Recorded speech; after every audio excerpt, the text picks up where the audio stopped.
Hello students, welcome to the ज्ञान Ganga Academy's interactive classes।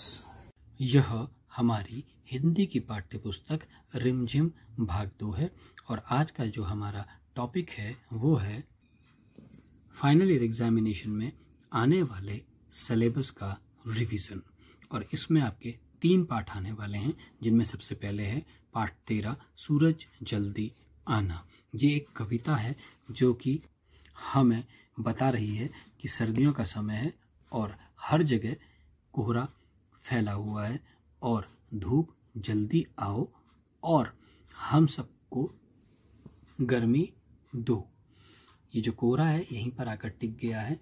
कल जो बारिश आई थी उससे सारे के सारे कपड़े अभी भी गीले हैं, दीवारें हैं, सब कुछ सीले सीले से हैं और अब कोई बहाना मत बनाओ और जल्दी से आ जाओ। आपसे पूछा जा सकता है कि कुछ पंक्तियां दी जा सकती हैं और आपसे कहा जा सकता है कि आगे की पंक्तियां स्वयं लिखिए। साथ ही साथ इसमें जो अभ्यास प्रश्न दिए हैं वो सब आपसे पूछे जा सकते हैं। जैसे कि कविता में धूप का रंग गोरा बताया है, तुम्हें धूप का रंग कैसा लगता है? कैसा लगता है? सुनहरा, पीला या जो भी आपको लगता है आप लिख सकते हैं। धूप कब नहीं सुहाती? आपको लिखना है कौन से मौसम में धूप बिल्कुल नहीं सुहाती, ये भी पूछा जा सकता है। या इसका आपसे ट्रू फॉल्स या फिल इन द ब्लैंक्स में भी पूछा जा सकता है।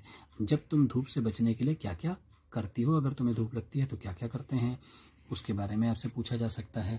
साथ ही साथ क्या था, ये जो प्रश्न है उसमें क्या था, ऑड वन आउट जो अभी तक आप करते आए हैं, जो इन सब में से अलग है उन्हें आपने छांट कर अलग करना है।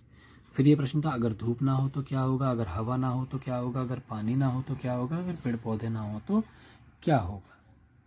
कौन सा बहाना सूरज ने बाहर ना आने के लिए क्या बहाना बना सकता है, ये भी आपसे पूछा जा सकता है। ऐसे ही ये जो प्रश्न हैं ये भी ध्यान से पढ़ेंगे और आपसे पूछे जा सकते हैं, इसीलिए अपने पाठ को अच्छे से पढ़ेंगे, सारे अभ्यास प्रश्नों को अच्छे से याद करेंगे। अगला पाठ था हमारा नटखट चूहा। ये कहानी थी एक चूहे की जो बहुत दिनों के बाद अपने घर से बाहर निकलता है और बाजार जाने की सोचता है। जब वो बाजार जाता है तो वो एक दुकान पे घुसता है कपड़े वाले की। क्यों? क्योंकि वह अपने लिए एक टोपी बनवाना चाहता है, मगर कपड़े वाला उसकी बात पर ध्यान नहीं देता, मगर वो उसे डरा देता है कि मैं रात को आऊँगा, अपनी सेना लेकर आऊँगा और तेरे सारे कपड़े कुतर दूंगा। जिससे डर के मारे जो कपड़े वाला होता है वो उसे कपड़े का एक टुकड़ा, रेशमी कपड़े का टुकड़ा उसे दे देता है। अब वो उस टुकड़े को लेकर चूहा दर्जी के पास पहुंचता है जो कपड़े सिलता है। दर्जी से कहता है कि भाई मेरे लिए टोपी सिल दो। तो दर्जी उसकी बात को सुनकर अनसुना कर देता है और मना कर देता है सिलने से। तो फिर चूहा उसको डराता है कि भाई मैं अपनी सेना लेकर आऊँगा और तेरे सारे कपड़े कुतर दूंगा। तो डर के मारे जो दर्जी है वो उसकी टोपी सिल देता है, मगर उसके बावजूद भी चूहे को मज़ा नहीं आता। वो चाहता है कि उसकी जो टोपी है वो सुंदर दिखाई दे। वो उसमें सितारे लगवाने के लिए जाता है, मगर सितारे बेचने वाला उसे मना कर देता है कि मैं नहीं लगाता। तो फिर वो उसे डरा देता है कि भाई मैं अपनी सेना लेके आऊँगा और तेरी दुकान में हमला कर दूंगा। जिससे डर के मारे वो उसकी टोपी पर फिर सितारे जड़ देता है। अब वो मज़े से आगे जा रहा होता है, फिर अचानक उसे महल में पहुंच जाता है और वो कहता है, राजा के सामने जाकर खड़ा हो जाता है। राजा से कहता है कि महाराज मैं इस टोपी में कैसा लग रहा हूँ? तो जवाब देता है अभी बिल्कुल राजकुमार लग रहे हो। तो कहता है कि फिर तुम रद्दी से हट जाओ, मैं बैठूंगा यहाँ पर। उसकी बात सुनकर राजा हंसने लगता है और उसे भगाने के लिए कहता है कि, लेकिन चूहा उसे भी डरा देता है। कहता है कि मैं रात रात में आऊँगा, अपनी सेना लेकर आऊँगा, तेरे कान कुतर दूंगा। राजा सोच लेता है कि यार चूहों की फौज आ गई तो मुसीबत हो जाएगी। तो भैया कोई बात नहीं, राजा कांपने लगता है डर के मारे, कांपती आवाज़ में चूहे को कि भाई तुम बेकार नाराज हो रहे हो। उसे कहता है मैं अपनी गद्दी से उतर जाता हूँ, तुम शौक से जितनी देर चाहो उतनी देर वहाँ पर बैठ जाओ। चूहा बड़ा खुश हो जाता है, सिंहासन पे बैठ जाता है और काफ़ी देर आराम करने के बाद रात को वो अपने घर जाता है और अपने दोस्तों को सभी को अपनी कहानी बड़े शान से सुनाता है। तो ये थी कहानी इस चूहे की। अब इससे संबंधित प्रश्न पूछिए, देख लेते हैं क्या है। वो कहता है कि दर्जी चूहे की किस बात से डर गया? चूहे की डर गया कि भाई मैं सेना लेकर आऊँगा और तेरे सारे कपड़े कुतर दूंगा। चूहा टोपी क्यों पहनना चाहता था? भाई सुंदर दिखने के लिए। चूहा टोपी पर सितारे क्यों लगवाना चाहता था? ताकि उसकी टोपी सुंदर लगे। दर्जी ने चूहे की टोपी सिलने से क्यों मना कर दिया था?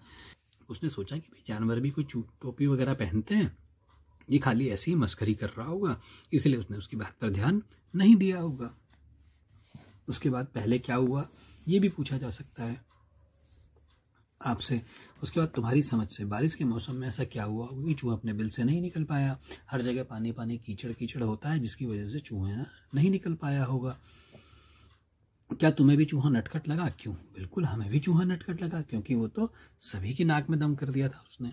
कपड़े वाले ने, दर्जी वाले ने, सितारे वाले ने चूहे की बात पर ध्यान नहीं दिया। तुम्हें इसका कारण क्या लगता है? तीनों का यही कारण रहा होगा। उन्होंने सोचा होगा कि चूहा मजाक कर रहा है, ऐसा भी थोड़ी होता है, इसीलिए उन्होंने उसके ध्यान नहीं दिया। ये प्रश्न भी आपसे पूछा जा सकता है मुख्य तौर पर ट्रू फॉल्स में और या फिर फिल इन द ब्लैंक्स में, कि जैसे बाल कटवाने आप कहाँ जाते हो, लकड़ी की कुर्सी बनवाने कहाँ जाओगे, माँ की घड़ी ठीक करवाने कहाँ जाओगे। इसी प्रकार एक से अनेक भी आपसे पूछा जा सकता है, फिल इन द ब्लैंक के रूप में नहीं, वैसे ही पूछा जा सकता है कि जैसे कापी, इसकी अनेक बनाएंगे तो क्या होगा? कापियाँ। ऐसे ही किताबें, किताब किताबें, लड़की लड़कियाँ, खिड़की खिड़कियाँ, है ना। इसी प्रकार आपसे एक के अनेक बनाने को पूछा जा सकता है। पतीला पतीले, है ना, खंबा खंभे। ऐसे तुम बजाज होते तो चूहे को कपड़ा देते या नहीं? क्यों? यहाँ बजाज का मतलब कपड़े वाले से है, तो बिल्कुल भैया, हम भी शुरू में तो हम भी मना करते, लेकिन शायद हम भी डर के मारे उन्हें बाद में कपड़ा दे ही देते। चूहा राजा बनकर देखना चाहता था, तुम्हारे विचार से राजा दिन भर क्या करते होंगे? ये प्रश्न भी आपसे पूछा जा सकता है। तुम चूहा बनना पसंद करोगे या राजा, और क्यों? ये सारे प्रश्न ऐसे हैं जो आपसे पूछे जा सकते हैं। ये भी एक प्रश्न बड़ा अच्छा है जिसमें पूछा गया है कि भाई बढ़ई को अपने लिए काम करने में क्या क्या सामान की जरूरत पड़ेगी, जैसे लकड़ी, हथौड़ी, रसोइये को बर्तन, चूल्हा, डॉक्टर को दवाइयाँ, सुई। ये भी प्रश्न आपसे पूछा जा सकता है। दर्जी का रॉ, दर्जी शब्द में रॉ की आवाज है, जिसे ऊपर यानी कि रफेन की मात्रा निशान लगाकर लिखा जाता है। ऐसे ही कुछ शब्द और लिखना है, तो आपसे पूछा जा सकता है कि रफेन की मात्रा के कुछ शब्दों को लिखिए। और लास्ट पार्ट है इक्की दुक्की। ये थी दो बहनों की कहानियां, जिसमें एक थी इक्की जिसका एक ही बाल था, और एक थी दुक्की जिसके दो बाल थे। इक्की को सब परेशान करते थे और दुक्की की सब खुश रहते थे। मगर एक दिन दुक्की जो है जंगल में, गहरे घने जंगल में चली जाती है और रास्ते में कहीं फंस जाती है। अचानक उसे एक आवाज़ आती है कि कोई मेरी मदद कर दो। तो वो देखती है कि जो झाड़ियाँ हैं मेहंदी की वो मुरझा गई हैं। वो क्या करती है, पानी उसमें लेती है अपने हाथ से और उन पर छिड़क देती है, जिससे जो झाड़ियाँ हैं वो फिर से अच्छी हो जाती हैं। फिर आगे जैसी चलती है थोड़ा सा, तो एक गाय जो होती है मरियल सी बेचारी, वो कहती है कि वो भूखी है, उसे कुछ खिला दो। तो एक की जो है गाय को घास खिला देती है और उसकी रस्सी भी खोल देती है। फिर वो सीधे एक झोपड़ी दिखाई देती है, वो झोपड़ी में जाती है। वहाँ पर एक बुढ़िया होती है जो पहले से जानती है कि भाई वो आने वाली है। तो वो बुढ़िया उसे कहती है कि भाई पहले नहा धो लो, उसके बाद बात करते हैं। फिर वो नहा धोती है तो उसे तौलिया देती है, और जैसे ही वो तौलिया अपने सर पे लगाती है तो उसके सर पे बहुत सारे बाल आ जाते हैं, और ये देखकर वो बहुत खुश हो जाती है और खुशी खुशी दौड़कर अपने घर पहुँच जाती है। जब घर जाके अपनी सारी कहानी बताती है तो दुक्की भी दौड़ी दौड़ी उस जंगल में पहुंच जाती है। वहाँ पर भी जो झाड़ियाँ हैं वो उसे फिर कहती हैं कि भैया हमारी मदद कर दो, मगर वो उनकी बात नहीं सुनती। ऐसे ही गाय भी जब कुछ कहना चाहती है तो वो गाय की आवाज़ भी नहीं सुनती और सीधे झोपड़ी में चली जाती है और बुढ़िया को आदेश देती है कि भाई मेरे को फटाफट नहाने का पानी दो, मैं नहाऊंगी। बुढ़िया कहती है आ जाओ आ जाओ। बुढ़िया तो उसका भी इंतज़ार कर रही होती है पहले से। तो बुढ़िया उसे नहाने का पानी देती है, मगर वो जब जैसे नहा के बाहर आती है तौलिए से पूछती है तो उसके दो जो बाल होते हैं वो भी गिर जाते हैं और वो पूरी तरीके से गंजी हो जाती है। अब वो दुखी होकर जब घर की तरफ बहुत दौड़ रही होती है तो रास्ते में जो झाड़ियाँ होती हैं किसकी, मेहंदी की, उसके कांटे उसे चुभ जाते हैं और जो गाय होती है वो भी उसे सींग मारकर थोड़ा सा घायल कर देती है।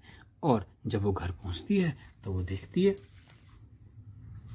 अपनी बहन को, उसे सारी बात समझ में आ जाती है और फिर वो दोनों बहनें अच्छे से एक दूसरे के साथ रिस्पेक्ट करते हुए, एक दूसरे की इज्जत करते हुए रहने लगते हैं खुशी खुशी। ये वो कहानी थी एक की और दो की। अब इसके अभ्यास प्रश्न थे कि क्या बूढ़ी अम्मा पहले से जानती थी कि एक की और दो की उनके घर पे आने वाली हैं? तुम्हें कैसे पता चला? बिल्कुल वो बुढ़िया जानती थी, क्योंकि उसने उनके लिए पहले से ही नहाने की तैयारी कर रखी थी, है ना। दोकी को का मेहंदी की झाड़ी और गाय पर ध्यान क्यों नहीं गया? क्योंकि वो तो अपने बालों को वापस पाना चाहती थी और इसलिए उसने किसी की बात पर ध्यान नहीं दिया। वो सीधे बुढ़िया के पास जाना चाहती थी। एक्की ने झाड़ी और गाय की मदद कैसे की? एक्की ने कैसे मदद करी थी भाई? झाड़ियों को तो पानी पिलाया था और गाय को घास खिलाया और उसकी रस्सी को खोल दिया था। अब मेहंदी कैसे बनाई जाती है, ये प्रश्न भी आपसे पूछा जा सकता है कि मेहंदी बनाने के लिए आप क्या करोगे। उसी प्रकार वो कहते हैं कि भी किन किन का रंग फीका पड़ जाता है, ये आपसे फिल इन द ब्लैंक में भी, सही गलत में भी और वैसे प्रश्न में भी पूछा जा सकता है। ये प्रश्न भी आपसे पूछा जा सकता है कि अपने हाथ हथेली पर मेहंदी का डिजाइन आप बनाइए, राइट। और साथ ही साथ इस तरह का प्रश्न भी आपसे पूछा जा सकता है तो फिल इन द ब्लैंक में या ट्रू फॉल्स में कि 100 है तो उसका क्या नाम हो सकता है, 100 के इस वाली और उसका क्या दूसरा नाम रखेंगे, 100 की। ये प्रश्न भी आपसे पूछा जा सकता है। लास्ट में है तुम्हारे वाक्य। नीचे कुछ वाक्य लिखे हैं, उनमें कुछ अक्षरों को मोटा लिखा गया है।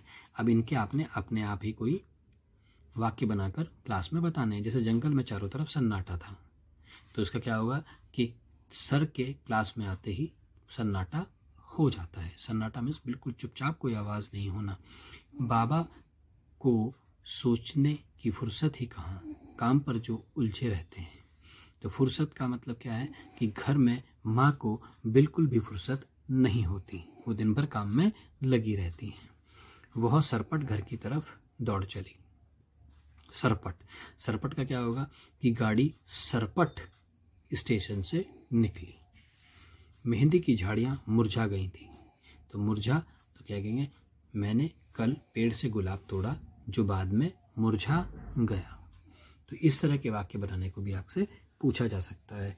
ऐसे ही नाम वाले कोई शब्द पूछे जा सकते हैं और काम वाले शब्द भी आपसे पूछे जा सकते हैं। तो ये था आपका रिवीजन इन 3 चैप्टर्स का। मुझे आशा है कि आप अच्छे से पढ़ाई करेंगे ताकि आपके एग्जाम्स अच्छे हों।